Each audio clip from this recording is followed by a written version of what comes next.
The first time a child encounters religious teachings is often during their upbringing. The Reverend Nicky Gumbel grew up in a household where religion wasn't deemed a priority.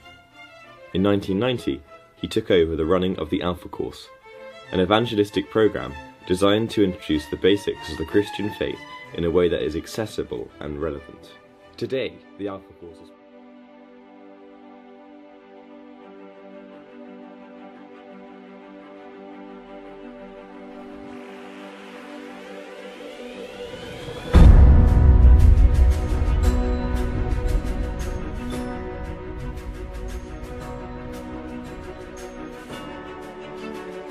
My name is Toby.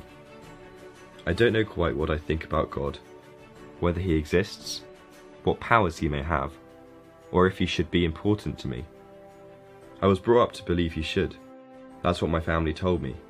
But the apathy of society towards religion suggested I shouldn't worry too much about it. I don't think I'm alone in my confusion or alienation from religion and the church. Statistically, fewer people attend church than ever before. Never before have so many people identified as not believing in God. But what has caused this shift, particularly among young people? What issues have most influenced this change, and what is the church doing to counter it? Over the last few months, I have attempted to answer these questions, accompanied by my friend John.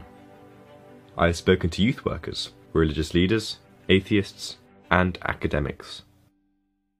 Their insights have been both varied and fascinating. It is. It's totally outdated.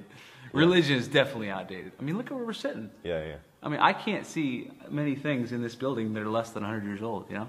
When people critique Christianity and its relevance to our world today, they're generally right when it comes to saying it doesn't work, it doesn't fit. But what they're talking about is the things they see, I think, when they walk into a church building. You see this kind of stuff. It's like, this is old. But when you actually consider the teachings of Jesus and what he came here to do, what he came here to preach, what he came here to talk about, Jesus is very relevant. Rather than God and religion being stuck in a church with wooden pews that's empty 6 days a week, and mostly empty on Sunday. Yeah. Instead of a God being there, Yeah. he's a God who's present on Facebook. I mean, you look how popular Facebook is. Yeah. Dude, people are only putting more Twitter now. Maybe it's Twitter. Yeah. I don't know. Facebook, Twitter, who knows? But that's all about relationship. People want to connect. Yeah. Well, Jesus wants to connect with us. And so if I can show people how there's a God out there who loves and cares about them, wants to connect, to be in relationship, that's something that most people haven't heard before, at least in this country, about God. Increased access to the internet has given people the ability to research things easily for themselves. I believe such a free flow of information has made it easy for people to find evidence in opposition to their beliefs.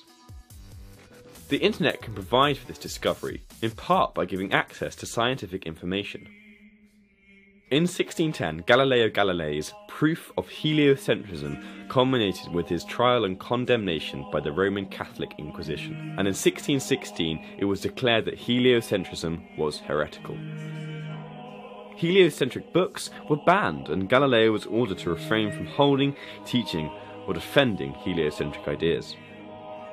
Today, this series of events is often cited as an important turning point in the perceived conflict between science and the church.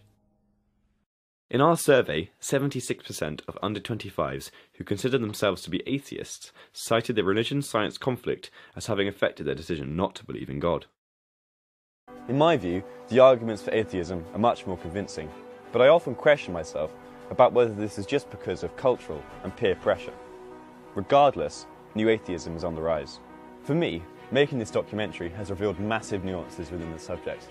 Often, there is not nearly as much conflict as is widely perceived. All of the Christians I've met have been totally realistic about their faith. The way I see it, science is based on self-critique. The church must do the same to survive.